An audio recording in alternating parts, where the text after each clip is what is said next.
Greetings, Math 109. This is the last new chapter we're going to do. We're going to do sections 12.1, 12.2, and 12.3. Just a very basic look at probability and statistics. It is all over the news right now, so it's helpful to have some understanding of some basic probability and statistics. The word combinatorics might be a little scary, but probability is something that you're probably already familiar with. So we'll start with the counting principle. And you're like, oh, we all know how to count. Yeah, absolutely. But we need to learn how to do it very logically, how to make lists, how to use counting trees, things that will help us put everything into a very simple system. So counting by making a list. So when we make a list, we use these same braces. We've done that earlier in the semester. So we have regular six-sided die. When I roll a die, I might have 1, 2, 3, 4, 5, or 6, all right? You guys all know that, you're all familiar with that. I could list those outcomes, 1, 2, 3, 4, 5, 6, right?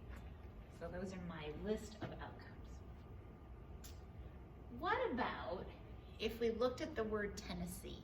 Okay, that might seem like a funny example, but if we looked at the different outcomes of letters from Tennessee, well, we have T, we have E, we have N, and we have S. So there's 4 different outcomes, okay?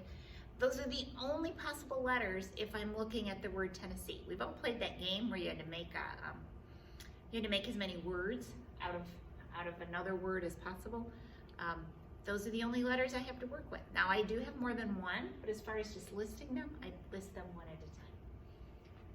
So in combinatorics, an experiment is an activity with an observable outcome, okay? I roll a dice, I have an outcome. And the set of all possible outcomes of an experiment is the sample space. Now in my mind, the sample space is like a playpen, or the fence on your yard, or the walls of this room, okay? It's what occurs in this space, okay? So if I'm talking about the word Tennessee, I can have a T, an E, an N, and an S. If I'm talking about rolling a typical dice, a normal dice, I have a 1, 2, 3, 4, 5. If I'm flipping a coin, I might have heads or I might have tails. So those are the possible outcomes of my sample space. An event is one or more outcomes. So an event is I have a head or I have a tail. I have a 1, I have a 2, I have a 3, a 4, a 5. Okay, so those are my events. Okay, so we might count by making a table. So I make a table and let's say I'm talking about flipping 3 coins. I could have heads, heads, heads. I could have heads, tails, tails. I could have tails, tails, tails, okay? But I want to walk through it in a very logical way. So let's say I use a table and I'm going to form numbers that have 2 digits. So I could make a simple table where I list, and I'm going to use 1, 3, and 8. Those are the only 3 numbers I'm going to use. So I put them across the top, I put them down the side, and then I can list all the possible combinations. So I could have 1, 1, 1, 3, 1, 8. And please note that 1, 8 and 8, 1 are different, right? That's 18, that's 81. Those are different outcomes. Those are different numbers. I could take my second row and I have 3, 1, 3, 3, and 3, 8. Again, a simple table helps me document all the possible outcomes. And then I could write them in set format. So all I did is took each one. We went across by rows. You could have gone by columns. It doesn't really matter. Whatever is best for you. Typically, when we list numbers, though, we put them in numerical order. Just helps us. I typically list things in alphabetical order. Helps me find where I'm at. So if I'm going to use a tree diagram, which I love tree diagrams because I like pictures. It helps show us. So there's a true-false test, and it has 10 questions. How many different ways could you answer those 10 questions? Okay. So I I'm going to draw a tree diagram. Now, the funny thing with tree diagrams is knowing where to start. That's the tricky part. I know that may seem simple. I usually actually write the word start. So let me do that. Let's see how far over. Oh, I'm still here. So start, and I could get tails or true. Oops, we're doing true and false. Sorry, not heads and tails. I could get a true and a false, and then I could get on the next one. I could get a true and a false, a true and a false. So this is the first question, the second question, third question. Let me draw all these. I could have gotten true and false, and true and false, and true and false, true and false. And you'll notice that they summarized at the end how they got there. So let's see how that worked. So if I went across this top, very top, so I'd have true, true, true. So true, true, true. If I went across the top, but then took a little turn, true, true, false. So true, true, false. I have true, false, true, true, true, false, false. Now, the downside of these, and I'm going to stop, I'm going to quit writing.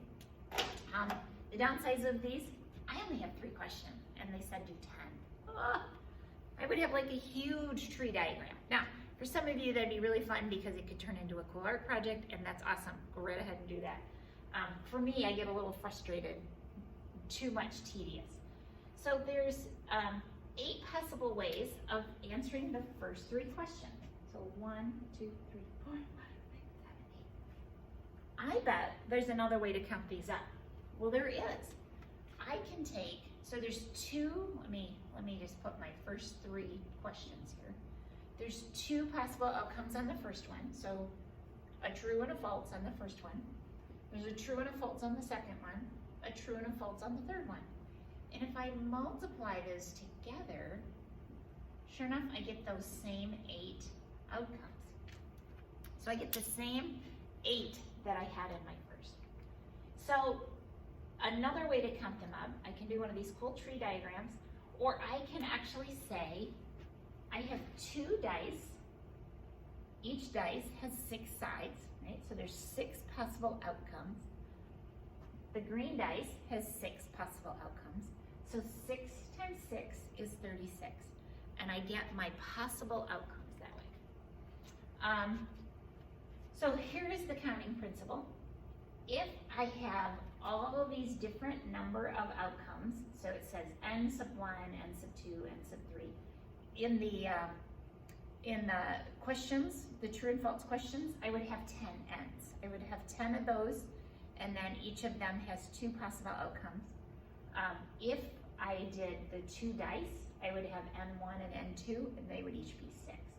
But if those are the possible outcomes, and there are n1 times n2, so that's a little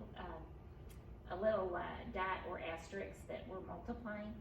So in the case of 10 questions, I would multiply 2 times 2 times 2 times 2 times 2 times 2 times 2 times 2 times 2 times 2, okay? That would be my possible outcomes. All right, in horse racing, betting on a trifecta refers to choosing the exact order of the first 3 horses to cross the line. If there are 8 horses in a race, how many trifectas are possible, assuming there are no ties, okay? So if there are, let's see, how many, there's 8 horses. So if I were to draw my diagram, I would have 1, 2, 3, 4, 5, 6, 7, 8. Let me number those.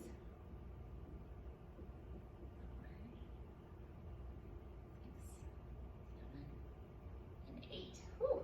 So how many different ways could they finish? Well, if I tried to draw this out, that would be a huge diagram. An easier way is to do this counting. So this is first place, second place,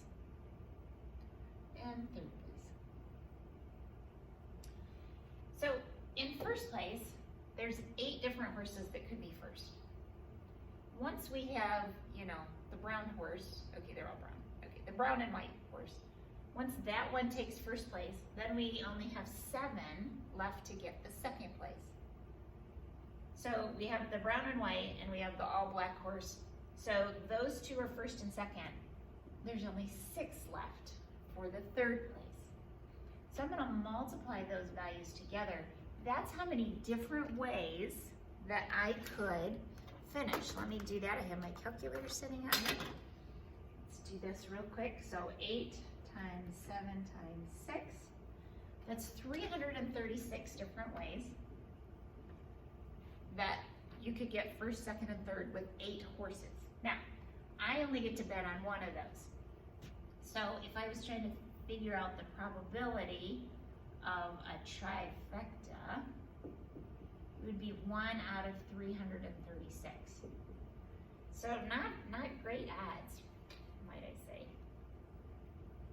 So 0.00297. So if I turn that into percentage, it's we'll just round it to 0.30%. So less than 1% chance that I would choose the right horses in order. Not a big surprise to me. Not a big surprise to you. That's why it's very special, right? Because it's very little chance that you're gonna pick the right one. Okay, so we're gonna count with and without replacement. So literally we mean I did something and I didn't put it, I drew out a ball out of the sack and I either put it in or I didn't put it in. So if I put it back in, that's replacement. If I don't put it in, that's without replacement. So let's say we have 3 balls colored red, blue, and green. They're in a box. A person reaches in the box and repeatedly pulls out a colored ball. Writing down, taking note of what color is picked. The sequence of colors will depend on whether the balls are returned to the box or not returned, right? That makes a big difference. If I take them out, by the end, there's only a couple balls. At the very end, there's 1 ball left, okay? And then that changes the way my probability works out. However, if I put the balls back in, now I have a bigger pot of balls. It changes how many I could get them. So if we have the letters A, B, C, D, and E, how many 4-letter groups can be formed if a letter can be used more than once, if it can be used only once? So let's see what happens. Okay, so part A says it can be used more than once. Literally, you could think of me taking a piece of paper and writing an A, B, C, D, and E on 5 different pieces of paper. I put them in a box. I pull out a letter. I see that it's an A. I put it back in. I could actually get that same A 5 times, couldn't I? That could happen. So literally each time I have 5 options. So 5, 5, 5, 5. When I multiply those together, there's 625. If I don't put them back in, the first time there's 5 letters, but the second time there's only 4 left. And then there's only 3 left, and then there's only 2 left. So there's only 120 different ways that I might pull out a letter out of a box. Okay, so that's the end of 12.1, and we'll come back with 12.2.